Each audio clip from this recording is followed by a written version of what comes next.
সুপ্রিয় দর্শক শ্রোতা, আপনাদের সামনে আমি যে ভিডিওটি নিয়ে আলোচনা করব, বিষয়টি হচ্ছে কথায় আছে সর্বাঙ্গে ব্যথা ওষুধ দেবো কোথায়।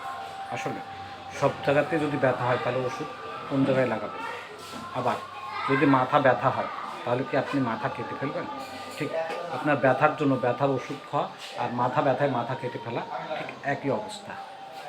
আপনি এখন থেকে লক্ষ্য করুন, আপনার বয়স হয়তো বা 50, মেবি 40, কিন্তু আপনি যখন বয়স ছোট ছিলেন, আপনি হাঁটা শিখেছেন, ছোট ছোট ধাপ তুলতেন, আস্তে আস্তে হাঁটতেন, খুব ভয় পেতেন, তখন কতবার পড়ে যেতেন এবং কতবার উঠে দাঁড়াতেন।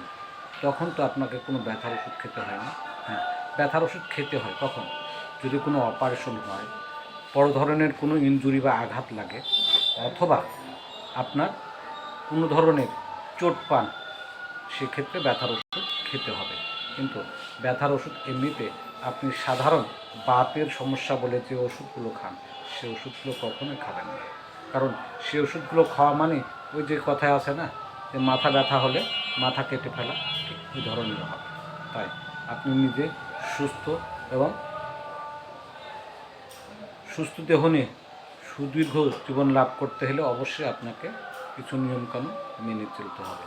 আর এই নিয়মকানুনগুলো হচ্ছে আপনার সচেতনতা।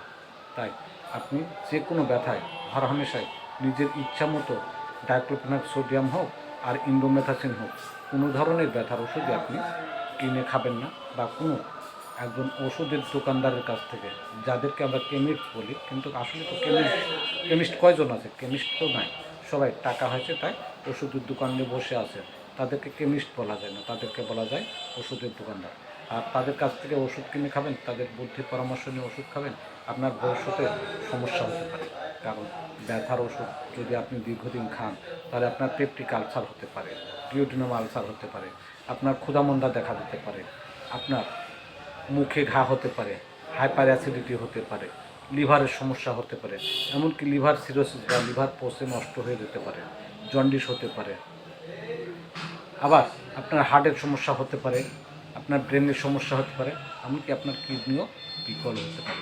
দেখেন, এতগুলো সমস্যা যদি হয় এক ব্যথার ওষুধ খাওয়াতে, তাহলে আমরা কেন ব্যথার ওষুধ খাবো? কারণ ব্যথার ওষুধ খাই কিসের জন্য?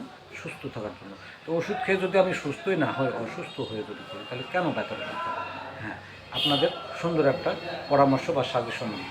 আপনারা একটু মনে করেন যে আপনি যখন ছোট ছিলেন, শিশু অবস্থায় ছিলেন, তখন আপনাকে কোনো ব্যথার ওষুধ খেতে হয়নি। কারণ আপনার দেহে আল্লাহ পাক সৃষ্টি করার সময় দিয়েছেন অ্যান্টি ইনফ্লেমেটরি কিছু হরমোন, যে হরমোনগুলো আপনার দেহের রোগ প্রতিরোধ ক্ষমতা বৃদ্ধির পাশাপাশি আপনাকে চলতে ফিরতে, আপনার শরীরে যদি কোনো ব্যথা হয়, সে ব্যথা দূর করার জন্য সেই হরমোনগুলো কাজ করে। আপনি আরেকটু লক্ষ্য করেন, ছোটোখাটো কোনো ব্যথা বা ইনজুরি যদি হয়, আপনি ওষুধ খাবেন না, দেখবেন 2 দিন 4 দিন বা 5 দিন পরে আস্তে আস্তে ওই ব্যথা সেরে যায়। কারণ এই যে আপনার দেহে যে ব্যথা নাশক হরমোন তৈরি হয়েছে, সেই হরমোনগুলো কাজ করে। আর হ্যাঁ, বয়স বাড়ার সাথে সাথে হরমোন লেস হতে পারে, আমাদের দেহের ভিটামিনের ঘাটতি হতে পারে। কিছু ভিটামিন রয়েছে যেগুলো আমাদের ব্যথার বিরুদ্ধে কাজ করে, সেই ভিটামিনগুলোর মধ্যে ব্যথার সমস্যার সমাধান করতে পারে। তাহলে কেন আমরা সরাসরি ব্যথার ওষুধ খাই? আর এই ব্যথার ওষুধ খেয়ে আমাদের নিজেদের শরীর স্বাস্থ্যকে পঙ্গুত্বে বরণ করতে সহযোগিতা করে। তাই আমরা নিজেরা পঙ্গু হব না, অকালে আমাদের প্রাণ যাবে না, এর জন্য আমাদের সচেতন হতে হবে। তাই আপনার যে কোনো সমস্যা হলে একজন রেজিস্টার্ড দক্ষ অভিজ্ঞ চিকিৎসকের পরামর্শ নিন।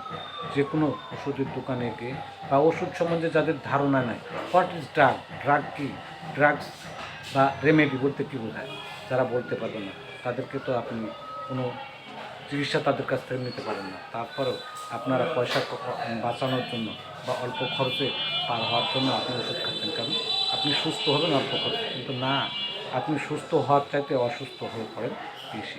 কারণ আপনার যে ওষুধ খাওয়ানো হয়, আপনার শরীরে সে ওষুধ যতটা উপকার করে তার চাইতে বেশি ক্ষতি করে। এমনও কিছু ওষুধ রয়েছে যে ওষুধগুলো আপনার দেহে মেটাবলিজম করতে যে আপনার দেহের ক্ষয় হয়, সেই ক্ষয়টাও আপনার জন্য মারাত্মক ক্ষতির কারণ হয়। তাহলে এই ধরনের ওষুধ কেন খাবেন? আপনাকে সজাগ সচেতন হতে হবে, ভালো ভালো খাবার খেতে হবে, এবং সুস্থ থাকার জন্য যে নিয়মগুলো রয়েছে সেই নিয়মগুলো মেনে চলতে হবে। তাহলে আপনি সুস্থ থাকবেন। আজ থেকে আপনারা মনে করেন ব্যথার ওষুধকে না বলেন। আর আমার এই চ্যানেলটি যদি আপনাদের ভালো লাগে, নতুন চ্যানেল হিসাবে আপনারা সবাই সাবস্ক্রাইব করবেন এবং পাশে থাকবেন। আর পাশে যা সাবস্ক্রাইবার বেল বাটনটি ক্লিক করে আমার সাথে থাকবেন, আমাকে সামনে অগ্রসর হওয়ার জন্য সহযোগিতা করবেন। আপনাদের যে কোনো ধরনের কমেন্টস আমার শিরোধার্য। আপনাদের যে কোনো সমস্যা হলে আপনারা আমাকে জানাতে পারেন, আমি সমাধানের জন্য বুদ্ধি পরামর্শ দেওয়ার চেষ্টা করব। আল্লাহ হাফেজ।